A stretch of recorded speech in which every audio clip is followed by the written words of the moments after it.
Travel and Things, in association with Sun Destinations, iconic destinations with amazing experiences, present In Conversation with.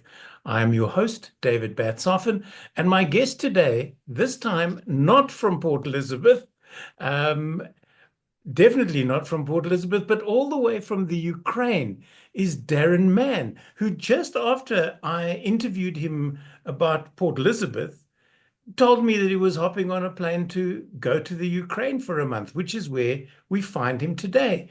Daron, hi, how you doing? Doing very well, thank you, David. What are you doing in the Ukraine? Everybody's running, you're running towards rather than running away. David, I'm here to track an incredible organization known as Warriors of Wildlife. They're run by a South African, initially from the Eastern Cape, a gentleman I've become a good friend with, Lionel de Lange. He Right. was resident. He was resident of the Ukraine for 10 or 11 years prior to the Russian invasion in Hmm. 2022. And as a result, he speaks the language and he's well established here. And as you said, with so many people leaving as a result of the war, Lionel has decided to stay. And what he does is his organization, which is a registered aid organization, they collect donor food and money, and they set about looking after animals. The number of stray and abandoned animals in this part of the world is absolutely heartbreaking. Uh, I know we'll talk about it as we go through, but I'll just give you an idea. On one street corner in the city of Kherson, there were 17 dogs on that corner, and they all clearly didn't have owners. They were stray, and they need looking after, vaccination, sterilization, in addition to food. And Lionel personally attends to these animals, but he also provides aid to a number of locals who've stayed to look after these animals. And that, for me, is an incredible part of the story that I'm covering. We're talking about people that they themselves have absolutely nothing in terms of Right. resources, and yet their hearts are wide open, man, and they look after these dogs and cats, and they share what they've got. And it's to them that Lionel takes aid, and where sterilization and vaccinations and other medical care is required through the donor funds that he Mm. raises. He goes to vets. In a large nutshell, that's it. So where are you currently based? Or have you been At the, moving around the Ukraine? we have been moving around, but our base is in a town called Bashtanka. It's Mm. three-quarters of an hour, maybe an hour, depending on how you drive, from the city of Kherson, northwest of the city of Kherson. Okay. Kherson is literally right on the front line. It's on the banks of the Dnipro River. Mm. This side of the river, the Kherson side of the river, the western side of the river is Ukrainian held territory. The other side of the river, and really we are talking about a massive river. Ships navigate the river, but the other Okay. side of the river, the eastern side, is Russian territory. So daily you have drones that pop over, the odd missile gets lobbed over. Uh, Exciting stuff. I should imagine. It's not like everybody wakes up one day and goes, I want to go on a holiday that's somewhat different. Where should I go? Let's go to a war zone and feed dogs and cats. But is it, oh, look, it must be terrifying for the people. Let's be serious for a moment. It must be terrifying for the people to have to leave behind family pets who may have been with them for the longest time, who may have seen them through tough times, specifically if the people are somewhat older. And now to have to make a decision to save your family and just to leave the animal. It's not even a case of let's find another home. It's let's just get the heck out of Dodge. And they'll Mm. have to, they'll have to go back to being feral and fend for themselves, which is terrifying, and must be really scary for the people because there's no closure for them. Like what's happened to Rex or to Sally the cat? Did the one eat the other, or will, if peace reigns again, will we return and find them still in the armchair that we left them? No, 100%. As traumatic as it is for the people, the animals themselves, if they've grown up in a loving home and Yeah. suddenly they're left to fend for themselves, I can't just imagine how terrifying that must be for them. This past Sunday, we went into a city park in the city of Mykolaiv, which isn't too far away either. Big city. Mm. And they in this park they had dogs and cats in tiny little cages that they brought out to try and introduce them to the public and try and get them adopted. Mm. And I kind of had mixed feelings about that because I see that good is intended in terms of let's get them homes if possible. But Yeah. at the same time, for a couple of hours, they're in these tiny cages, and you can see they're absolutely terrified and traumatized. And I suppose these people are doing the best they can. Yeah. Desperate times call for desperate measures. But no one's a winner, not the people and not the animals either.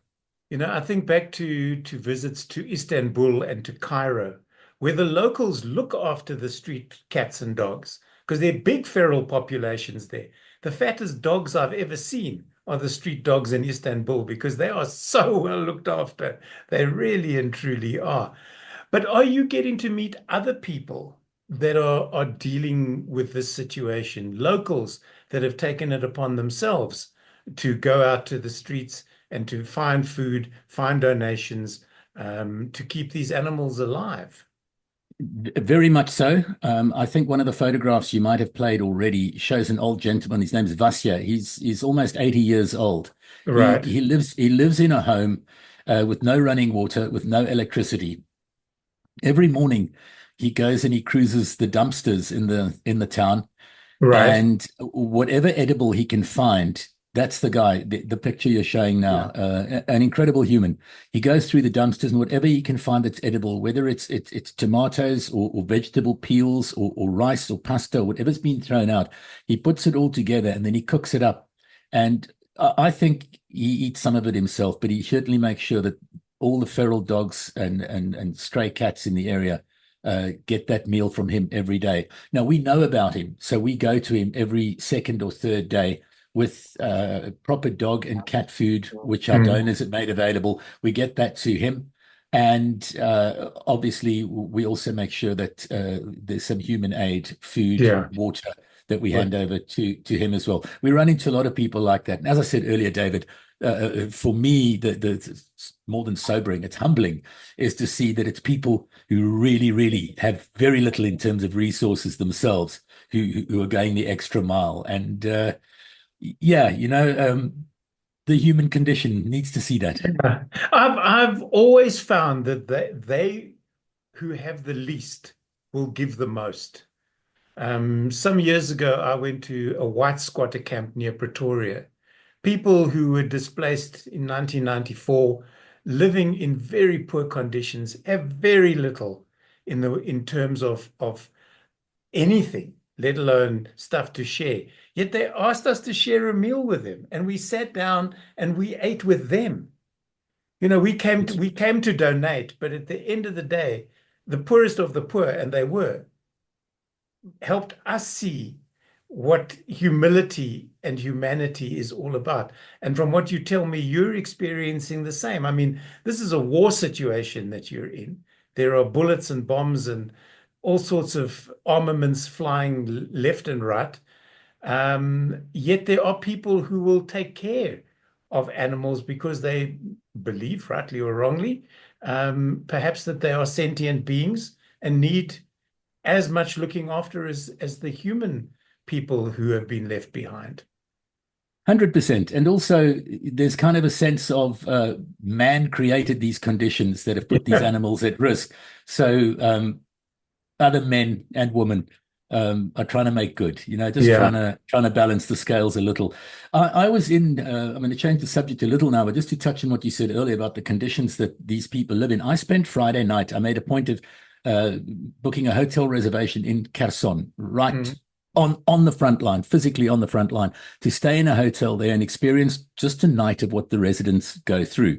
Right. I'm not sure how they sleep because the sirens go off every 10 to 15 minutes. I'm not Mm. exaggerating. There's a siren. Once you arrive in Ukraine, you're encouraged to download a Signal app as well, where you get messages of all missile attacks in whichever areas missiles are flying off in. They also call them UAVs, unmanned armored vehicles, drones, Mm. and Yeah. those are nonstop. But Friday night I spent in Kherson, and I don't know how people live there the whole time because, as I said, the sirens are going off nonstop, and every 10 to 15 minutes you hear the of the Ukrainian retaliatory Mm. missiles, which are outgoing. So yeah, I spent a night there. I managed to get 3 or 4 hours sleep, but living there for the residents, man, I think you got to develop a thick skin and deaf ears Yeah. to get through all of that. What was the quality of the hotel like? I mean, were you able to have a meal? Was it a reasonable room, given the situation on what's happening around it?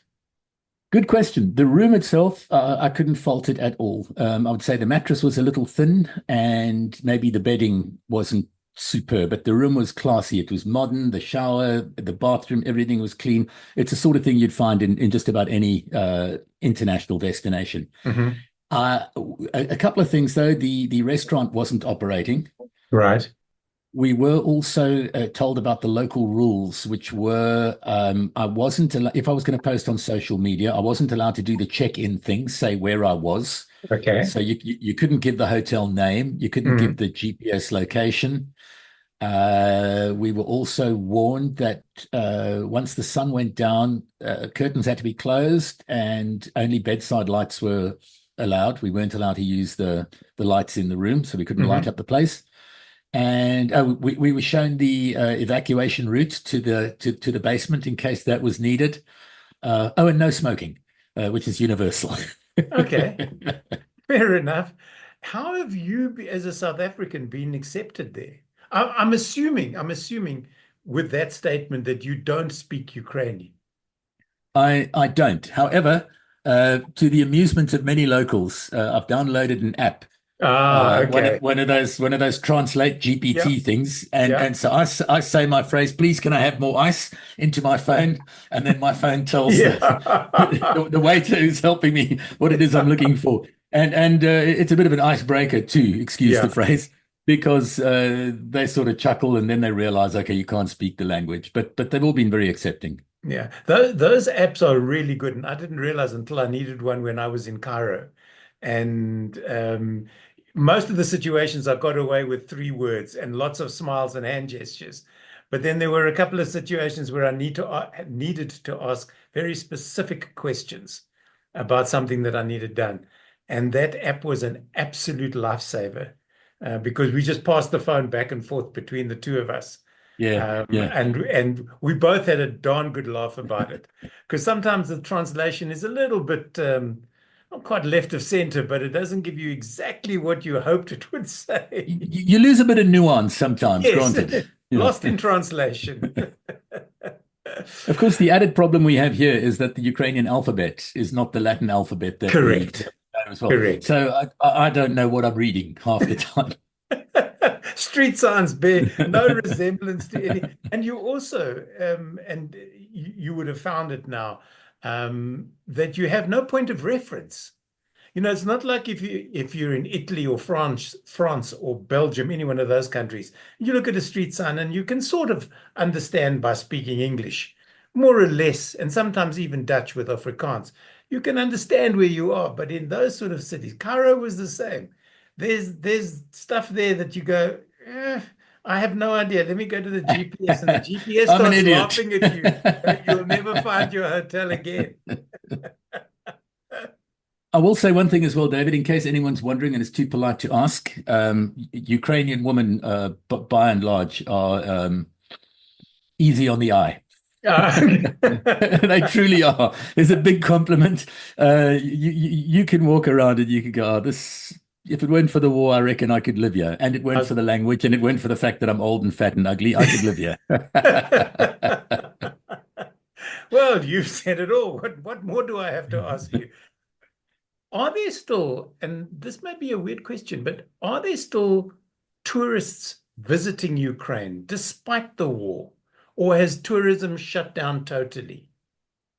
My information is that it's largely shut down. Mm. I haven't done any particular research. All my focus has been on the animal aid, but just looking at cities like Mykolaiv, which really could pass for any European city in terms of all the night spots and the coffee shops and the street side cafes and the parks that they have. there's a curfew that applies in just about every Okay. major. So in Kherson, your curfew's at 9 p.m. In Mm. Mykolaiv, I think it's at midnight. And obviously that puts a big dampener just not only on your entertainment industry, but it'll affect your tourism in addition to the war. Darren, just behind you, there seems to be a flag or something. Just was it the curtains? Other side, something Curtains. blue. Oh, it's Curtains. curtains. I But thought there it is a lot was of blue. There is a lot of blue and yellow everywhere you go. The really, patriotism, yeah, the patriotism is cranked up to max here for obvious reasons. obviously. And do people sort of look at you because you're obviously not Ukrainian and come up and try and start a conversation to ask why you are there, given Not the too much. situation? Okay. Not too much, but bear in mind, my sidekick Lionel is alongside me the whole time. So Okay. he speaks the language and he's able to communicate. A lot of people in the town already know him. A lot of people in the aid circles, in the welfare circles, obviously Mm. know him as well. So that's an easy in for me. I don't face some of the challenges that I would if I was here on my own. Definitely not. And we keep talking about cats and dogs, but were any other pets left behind? I'm thinking of cage birds and that type of pet. I'm aware of rabbits that I've run into people who had rabbits, but otherwise it's largely just cats and dogs. Okay. Interesting that and rabbits, I suppose at the end of the day you could eat them given half a chance. You know, Well, they're not up there uh, with cats and dogs being slaughtered. Rabbits people will eat regularly. yeah, although there are parts of the world where they'd eat the dogs as well, wouldn't they? Well, this is true. I found Steffi on a plate in a certain city in the world that I shan't mention. And you can't go back to the hotel and go, please, can you cook this for my dinner? No, no, not for me. No. I'm a vegetarian. Well, if you weren't, you would be now. Darren, True. how long have you been there and how long are you still going to be there? I arrived here on the 10th of September Mhm. and I'll be back in South Africa on the 9th of October. So we kind of scheduled a month that I'd Okay. track the warriors of wildlife around. I'm filming some of the stuff that they do. We're putting it on social media, Hmm. just to try and get them as much support as we possibly can as well. Because a lot of donor fatigue sets in as well, Yeah. David, as I'm sure you know. I mean, 2 years ago, Ukraine was a hot topic. Since then, there have been so many other disasters. There's another war in Gaza, and there is a danger that while the need doesn't go away, the publicity does. Yeah. And I'm just trying to shine a light on that. This is the unfortunate thing. But now, again, you were talking about social media and you're not allowed to show certain things. How has it been walking the streets? Are you shooting off a phone or are you shooting off a camera? And if it's the latter, are you being stopped by security people going, what are you taking pictures of? No, I use my camera, only the camera, and I've just been warned that when we get to roadblocks, because there's obviously a large military presence, every time you enter or leave any major city, there's a roadblock that you go through, and then Right. there'll be a few other ad hoc roadblocks that you come across as well, manned by soldiers. And it makes perfect sense. You make sure you don't Yeah. have your camera. You're not filming anything that's going on there. Mm. Inside cities, I haven't had much of a problem, although I did have a security guard approach me in a supermarket. I wanted to show people in South Africa what supermarkets look like, and the Mm. supermarkets are so well stocked, man. Really? David, I mean, I would say that maybe outside of Woolies, you are going to find a wider range and better quality goods from fresh produce through to garden furniture at supermarkets and shops here. What you do find though is that their windows have all been boarded up, so you Okay. think you're walking into a building site, but Mm. once you're inside, it's modern, it's well lit, it's Oh, air wow. conditioned. There are coffee shops inside Mm. inside the supermarkets, and as I said, the range really is incredible. But one time I was filming on my camera to Mm. just show my friends, hey, this is what it looks like. Mm. That was the one time that a security guard did approach me and, kind of indicated, I'm not happy with what you're doing. What is it Okay. about? Lionel was then able to explain to him, I'm a journalist and I'm from Africa. And the guy kind of accepted it on condition that I stopped filming. So I did. Listen, we were driving through Morocco recently, and I was taking pictures, and there were some traffic officers standing on a corner, and he spotted me and stopped the bus and took me off. and walked me around the bus, trying to explain to me that mustn't do this, it was wrong. And I thought I was going to get arrested. Anyway, we Oh, get wow. back to the door and big smiles on his face. Welcome to Morocco. And I say to him, could I have a selfie with you? And he goes, sure. Now, after all that stop in the Weird. bus, the interaction, I got a selfie with the guy with a big smile, shook hands, and he went to chat to his mates, and we went on our merry way. So I think it's sometimes how you deal with it. And also, you were lucky Lionel was there and could explain the situation. Um, but now Lionel stays on when you leave. He What is does. it going to be like for you to have to leave people like that elderly man and the cats and the dogs that you've befriended while you've been there? Surely you're going to have to, it's going to be a bit of a wrench for you to come back to South Africa. You know it is, and I think every day I'm kind of aware of that a little bit more.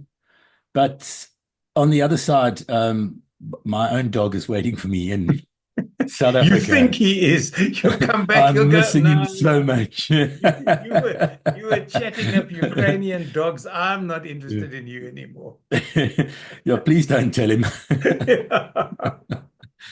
So yeah, you're right. I mean, Yeah. it is going to be a case of yeah, bittersweet, I suppose, Mm. missing it. But I knew from the start it's for a month, and I'm here to do a job which is Yeah. to try and shine that light on the work that Lionel and his Warriors of Wildlife are doing. I think I'm doing that, even if just two or three people become aware of the issue, and one of them donates. Yeah. It's a win. It's a win. And that was going to be my next question. Well, it's a two-part question. One, can people internationally who are watching this donate and how? And two, what would you like the outcome to be of the extended outcome rather than the immediate donation? But is there an ongoing outcome that you'd like to see from this? Okay, to answer the first question, certainly there's a donation page through PayPal and various other platforms. I could share that with you if you wanted, and you could include it as part of your podcast. Is there just a Facebook is there just a page, a www that they could go to?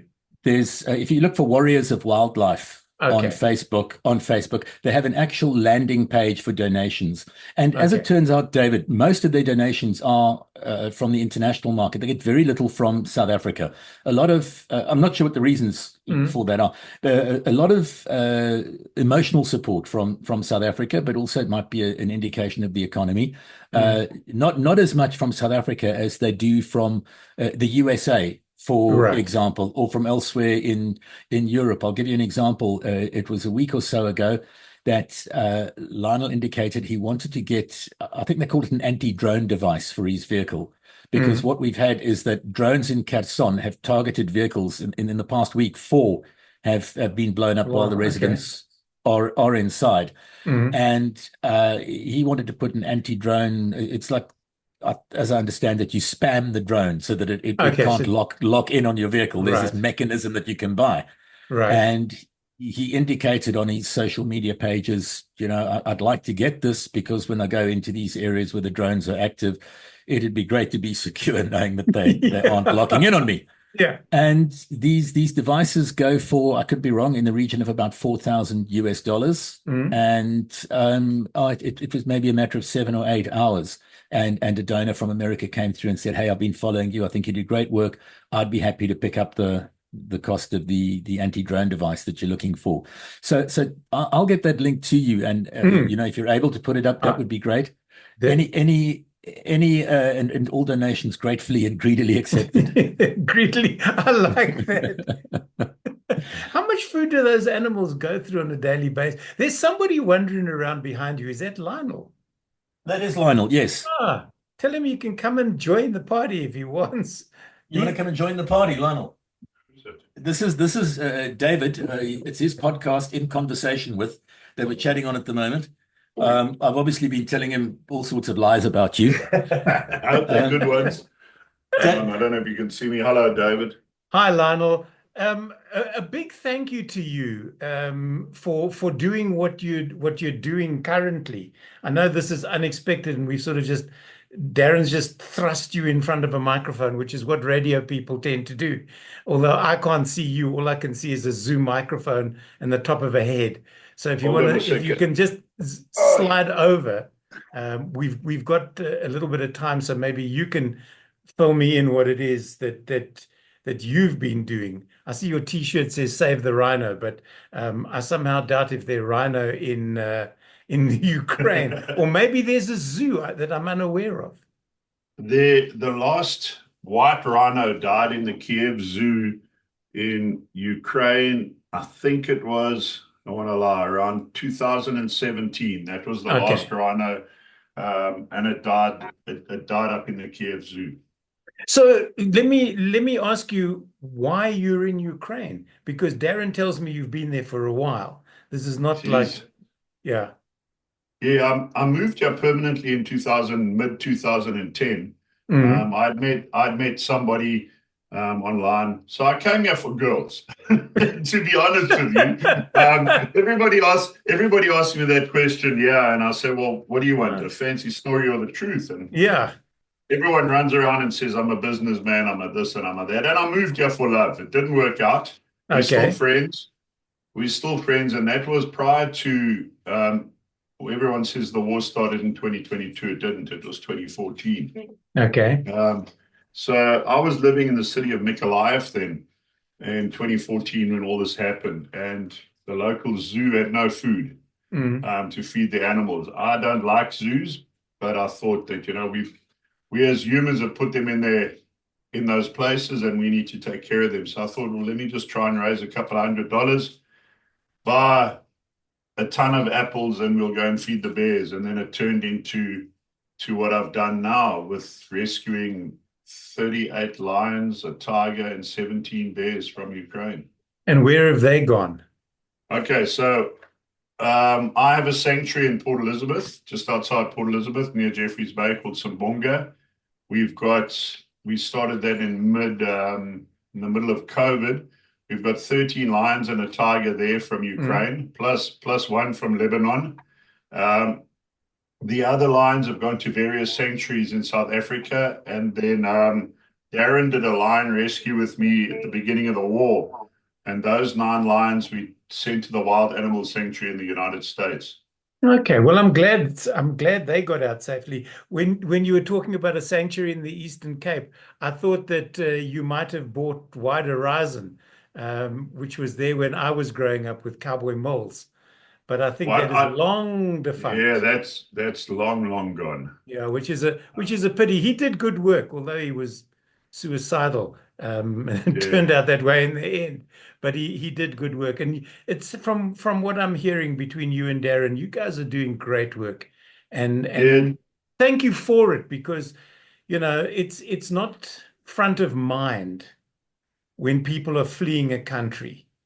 What's happening to what's left behind? It's like I have to make a new life for myself. And it's left to people like yourselves to do the best you can for for the animals that are left behind. yeah, absolutely. It's been my home for so long, so Mhm. I have to give back. And we've transitioned now from wildlife to just helping domestic animals and Yeah. pets. We also help the elderly and people who don't. If we can get our hands on aid for people, we take that Mhm. in as well. But it's been great having Daron here to help document it. When I'm on my own, I can't take photographs. So Yeah. that doesn't help me at all. So it's been great to have him here, but he's got his hands dirty carrying dogs and food and all that, and Yeah, it's been really good. it can't be easy though, because animals make us emotional for all the right and sometimes wrong reasons. And to see what's been left behind, and obviously these animals get to a point where they must die of natural causes because they're not being fed and looked after. And it must be sad to come across those sort of carcasses lying around that you You, couldn't save. yeah, we don't really see. We've seen some animals in really, really bad way. the most animals we've seen that have been killed have been by the roadside, but that's Mm. the animals are looking for food there because Yeah. they know people are going to drop something out the window. There are a lot of sick animals. We try and tend to that. Yeah, it's heartbreaking, Mm. and Daron will tell you some of the dogs we've seen don't belong on the street or abandoned. They belong on your lap at home, Yeah. and then everybody talks about dogs. Everyone forgets cats. And then Daron will can confirm this. When we collect, everybody's talking about we need dog food, we need dog food, we need dog food. So, and all the cats are forgotten. But we're dealing with that problem as best we can. It's just me and Daron. When he's not here, I'm on my own. I've got another volunteer joining me as Daron leaves. But we're very small, but we try and get as much done as we can. I think the reason, Lionel, that people tend to put cats on the back burner, so to speak, is that cats are seen as very independent. If you have one as a pet, they disappear for a day or two, then they come back, or they're out in the garden. They only come back if there's food, type of thing. Whereas a dog will, as you said, be on your lap the entire day and not move and wait for Sure, you and food to eat rather yeah, than around.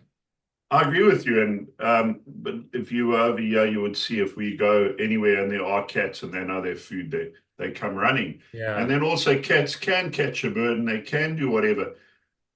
But there are less and less of those around. Yeah. So and people are not leaving scraps out anymore. They're not in Kherson. Far less people now. I think we're down to around 40,000, maybe in the whole city of Kherson, from Right. what was about 390 or 380,000. So all that leftover food and garbage that the animals can rummage through and No feed more. themselves is no more. Yeah. So it's We're a about, problem. pardon me, we're about out of time. Do you mind if I just wrap up with Daron? Thank you so much for 100%. joining us No, at very short notice, and I wish you all the best going forward, thank, Lionel. I really and thank, truly. thank you very much. I'm sorry I hijacked it. I just heard No, my you name and didn't. I I thought Daron was invited calling you. me. Okay. Take care and thanks Cheers. for covering this. Yes, Daron. It's only a pleasure. Thanks so much. Daron, let's wrap this up. Thanks, Lionel. All right. Yeah. No, you see, I it's think so you can. cool. It's so cool talking to somebody who's in radio and who understands the medium and who gives time to actually ask and answer questions rather than just talking for 40 minutes without being able to get a word in edgeways. It's really cool. So you're coming back shortly. No doubt you and Lionel will stay in touch. Absolutely. And the donation part of this will continue for as long as you possibly can. 100%. Yeah. I think you got a lot of value. I'm glad Lionel came in because you would have got a Yeah, lot of so am I. value Yeah. from him. And if you wanted to chat to him exclusively in the future, I'm sure he'd be open to that. So That'd be great. maybe something for down the line. Daron, thank you so much for joining me here on In Conversation with. It's been an It's absolute pleasure. It's my first time I'm talking to anybody in Ukraine, and I'm quite excited about that. What can I say? Stay safe, keep your head down, and keep doing what you're doing. I'm in awe of that, and thank you for doing it. only a pleasure. Just in closing, if I could, a bit of trivia for you. The internet speeds here, upload and download, are five Yeah. or six times what we experience in South Africa. It is absolutely insane. We're in an active war zone. If I do a speed test on this computer, Yeah. my upload speeds are around 400 Mbps, Yeah. and the download speeds about 270, 280. Good So yeah, grief. anytime you want to do this from Ukraine, you're going to be okay. I'm super impressed. I really am. Daron Mann talking to me from the Ukraine. We were chatting about the program that he's busy working on together with Lionel, looking after abandoned animals in the streets of Ukraine. Daron, thanks very much for joining me. It's been a pleasure chatting, and we'll chat once you're back in PE again. Appreciate the attention and the time, David. Have a good day. Thanks so much. It's only a pleasure. This has been In Conversation with. I am David Batsoffen, and thank you for watching.